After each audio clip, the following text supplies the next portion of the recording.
لقاءنا هيكون مع سعادة سفير دولة الهند بالقاهرة السيد كبيرة. Welcome to our program, Excellency. It's a pleasure to have you with us in our program Bridges. And it's a pleasure also to have you during Ramadan with us. Thank you. It is a pleasure for me to be here with you. First of all, we need to know how is the celebration with the holy month Ramadan in India? There are more than 200 million Muslims in India. Our total population is about 1435 million, and we are the most populous country in the world. But Muslims make up around 15% of the population. And the Muslims are spread throughout India. So they are there in every town, every village, every city, and of course all the states. So they are not concentrated in any one state. So most of the Muslims have adopted the local customs and local traditions. Now the holy month of Ramadan is celebrated, of course, with a lot of enthusiasm and fervor across the country by the Muslim community. Like in other countries, almost everybody fasts, and they recite the Quran. When they get up in the morning, they usually have what we call, they have something, the sehri, and then the day is spent fasting and praying. And in the evening, they break the fast with an iftar. And this is the time when a lot of prayers go on in the mosques. There are a lot of iftar get-togethers where they invite their friends, and also quite a few Hindus also out of empathy, because they have a lot of Muslim friends, they also fast. Okay, to share even the feeling. Yes, yes. In fact, I should tell you an incident. When I was in Hong Kong, I had just joined the service, and our ambassador in Beijing, in China, he was visiting Hong Kong, and he was a Hindu. But he reached very early in the morning, and he asked for some water. Okay. But by the time the water came, it took about 5 or 10 minutes in the VIP guest room. He said, "I can't have the water." I asked him why. He said, "No, I am fasting." but he was such a great person, and I admire him very much. He did not tell me that, "Look, my fast is about to start, please get the water." It's a nice feeling. Yes, he said, "No, I am now fasting," because he said that he had served in 2 or 3 Muslim countries, and therefore out of empathy he had started fasting. I think your last post was in Denmark, yes? That's right. So you also shared with the people there in Denmark also Ramadan, I think. Was it different? Yes, but of course there the number of Muslims is very small. It's mainly Christians, so mainly the interaction was with the Christians. But the daylight is even not so long. It's not so long like here in Egypt. Yes. You see, the winter months, the hours of fasting is more. In the winter, for about 2 or 3 months, the sun rises at around 8 or 8:30, and it is dark by 3:30. And in the summer, it is the reverse, where the day can be very, very long. So if we talk about the number of Muslims in India and how they are celebrated during the whole country, the kind of celebration, traditions and rituals. Yes, well, as I said, it is not just the Muslims, but even people of other religions who join in the Ramadan celebrations in India, because India is known for its unity in diversity. And a lot of iftar get-togethers are held where people of various religious faiths come. The mosques have a lot of prayers, and during the azan also a lot of people join in. The rich people give zakat, that is alms. The women also give zakat. And we also, the lantern, like in Egypt, the lantern is lit in various forms and shapes. So it is a time for celebration. The parents also give some money to the children to buy new clothes, Nice. and the children also enjoy. They buy sweets, they buy clothes. So it is a time for the families to meet each other and celebrate. In the last few days of Ramadan, the celebrations gather more enthusiasm, and one of the celebrations is Shab-e-Qadr. And this is the time when people sometimes are awake throughout the night saying their prayers, and this is again a very joyous occasion.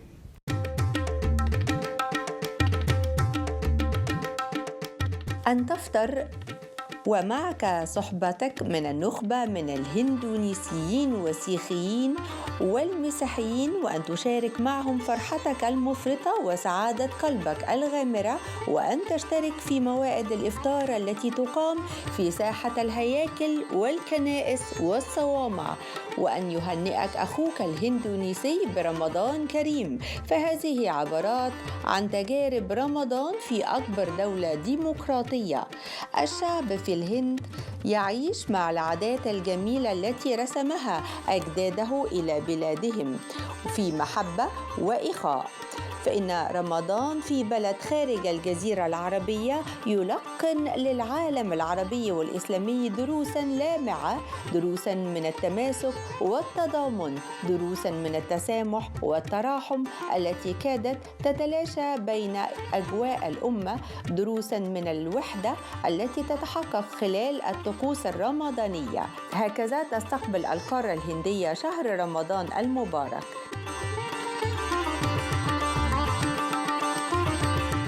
Excellency, always when we talk about India, we have the suggestions that traditional costumes and colors and everything related to the drama.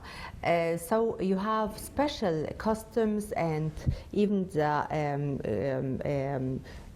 it's called the taqiyya, or it's called kufi taqiyya.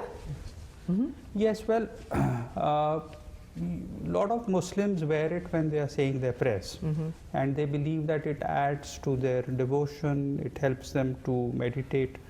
So it is common, if you are in India, that when people are going to the mosque or praying, you will see that they are wearing the kufi. Let's talk about iftar. What kind of food is during Ramadan special? Well, iftar, usually the fast is broken in India in the same way as in Arab countries. It's usually with dates and water and sharbat. Sharbat, okay. Yes.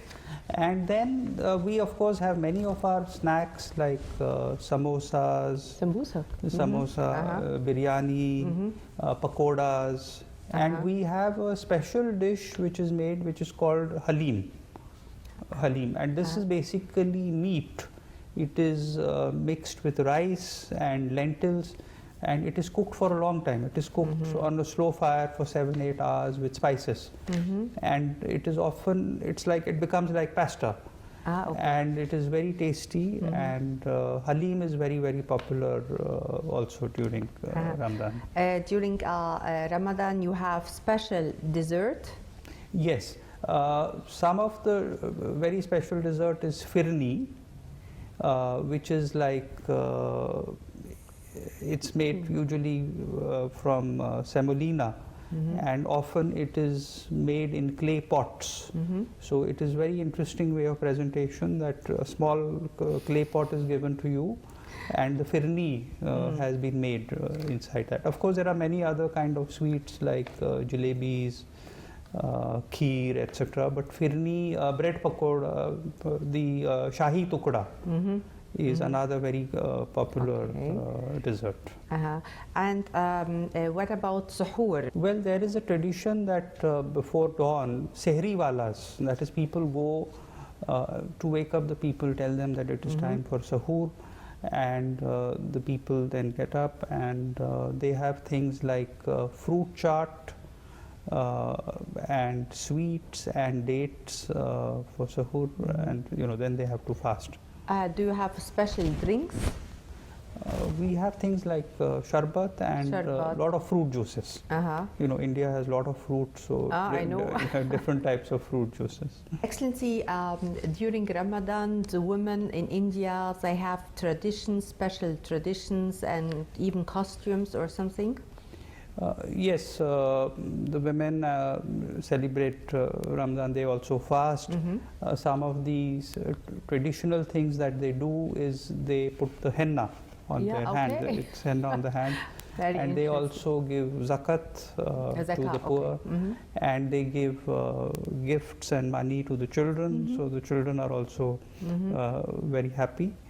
And of course they dress up in their very nice costumes and meet family members, so it is a time for get-togethers and for family times. So at the end of our interview, I would like to talk about Al-Hakim Mosque. I think at the last years it was restored by the Buhara.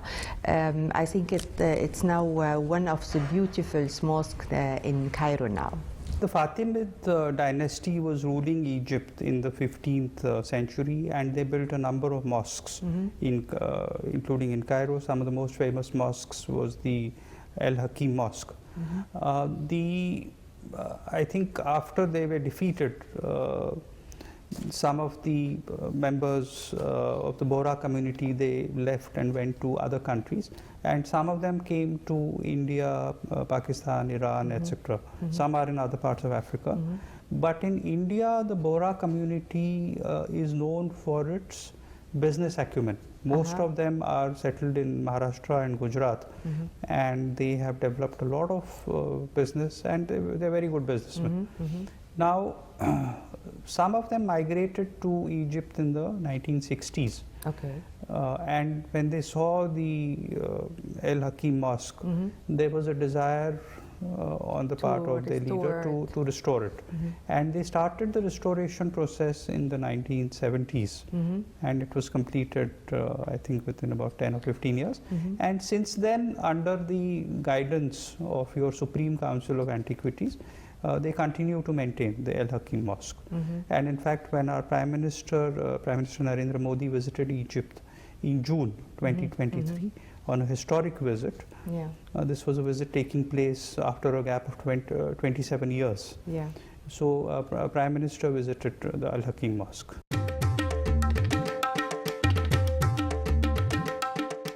أما من جانب الأطعمة الرمضانية فهناك قائمة طويلة فيها أقداح القهوة والشاي والهريس والبرياني وأطباق الحلاوة الطازجة وعصائر الممتزجة بالبرتقال والتمر والجوز. فالأطعمة الهندية تمتاز بتوابلها الحارة. أما إذا جاء احتراما بهذا الشهر الكريم فمهمة الرجال والشباب تتركز في ترميم المساجد والمدارس وتنظيفها وفي تنظيم الدروس الدينية والمحاضرات القرآنية. ولذلك كان لابد أن نتحدث عن مشروع ترميم مسجد الحاكم بأمر الله، والذي يعد أحد أقدم مساجد القاهرة الفاطمية وأكبرها وأجملها تصميما. يقع الجامع بنهاية شارع المعز لدين الله الفاطمي بحي الجمالية بجوار باب الفتوح، حيث كان الجامع خارج أسوار القاهرة القديمة التي شيدها جوهر الصقلي. وتم ترميم المسجد وإحياؤه بالتعاون مع طائفة البهرة الإسماعيلية وتحت إشراف قطاعي المشروعات والآثار الإسلامية والقبطية واليهودية بالمجلس الأعلى للآثار والإدارة العامة للقاهرة التاريخية.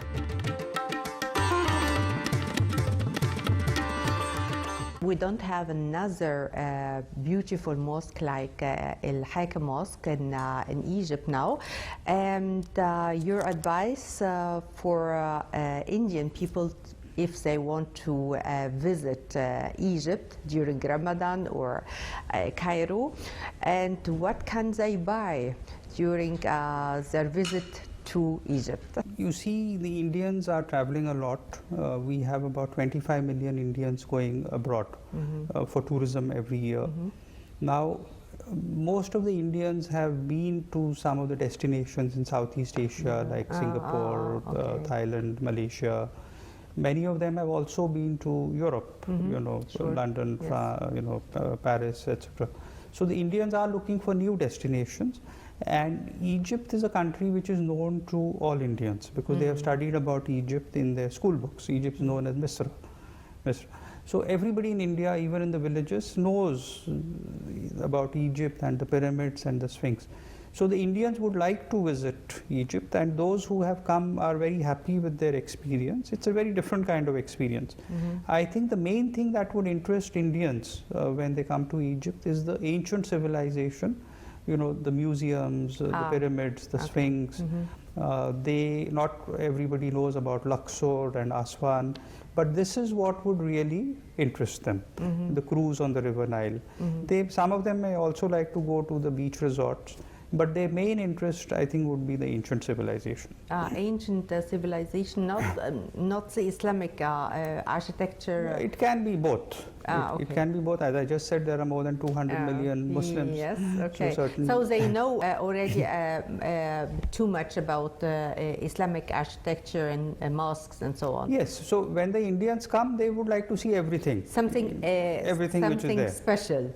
Yes, and yes. I mean, you also have, you have the citadel, you have some very nice old palaces which have been renovated. Right. So these are all which can be marketed by the Egyptian government. And the Indians also like to do a lot of shopping. So, what kind of shopping they like to do during their visit to Khan Khalili? No, they like... They prefer here in Egypt. We like spices, Indian spices. No, most of the Indians, when they come and they go to Khan Khalili market, it is very difficult for us to bring them back because they spend so much time.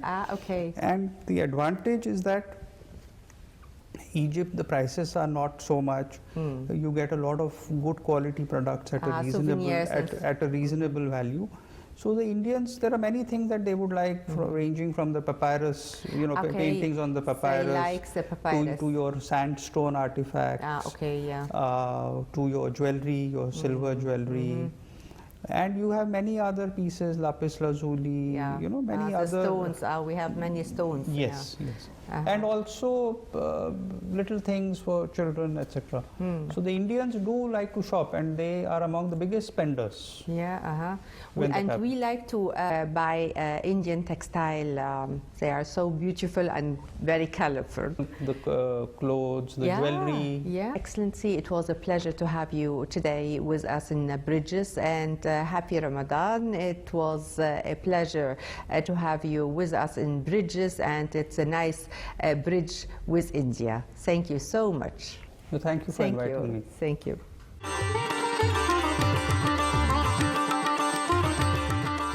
جسور يجمع مصر والعالم، وكل سنة وحضراتكم بخير.